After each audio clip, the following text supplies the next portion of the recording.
The wisest givers $1.87. That's all Della had. 60 cents of it was in pennies saved slowly, one or two at a time, through careful bargaining at the market, until her face burned from the shame of scraping so hard.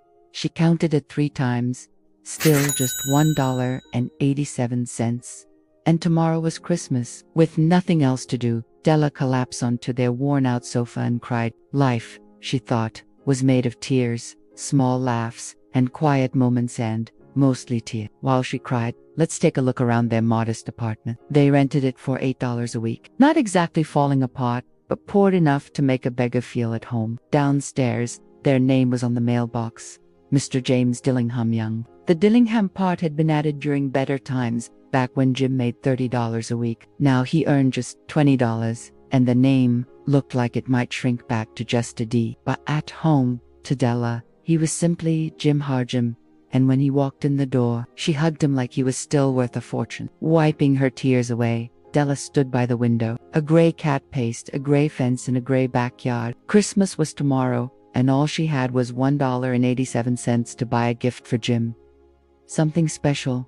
Something good enough for the man she loved. Something that showed how much she cared. Their apartment had an old mirror, the kind that made you look like a funhouse version of yourself. Della, slim and graceful, had mastered the trick of catching her reflection. Suddenly, her eyes lit up. She turned away from the window, pulled out the pins from her hair, and let it fall. Her hair was her pride, long, rich, and brown. It flowed past her knees like a waterfall. Jim's treasure was his gold watch passed down from his father and grandfather. Della's treasure was her hair. Quickly, nervously, she tied it back up. A tear rolled down her cheek, but her mind was made up. She threw on her worn coat and hat and hurried into the cold. She stopped outside a small shop with a sign that read, Madame Sofroni, hair goods of all kinds. She climbed the stairs. Will you buy my hair? She asked.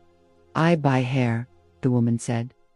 Take off your hat. The brown waterfall fell. $20, Madame said. Give it to me, Della replied. For the next 2 hours, Della searched every store in the city. At last, she found it. A platinum chain, simple, elegant, and strong. It matched Jim perfectly. It belonged with his watch. It cost her all $20. She went home with 87 cents left, smiling with excitement. Back in the apartment, Della lit the gas, curled her hair into tiny tight rings, and stared at her reflection. She looked like a schoolboy. If Jim doesn't kill me, she thought, he'll have fun, maybe still think I'm cute. At 7 o'clock, dinner was ready. She sat near the door, holding the watch chain tightly in her hand. She heard his steps on the stairs and whispered, please, God, make him think I'm still pretty. Jim walked in. He looked tired, cold, and a bit stunned when he saw her. He didn't speak. He just stared. Jim sweetheart, she said, don't be upset. I had to do it.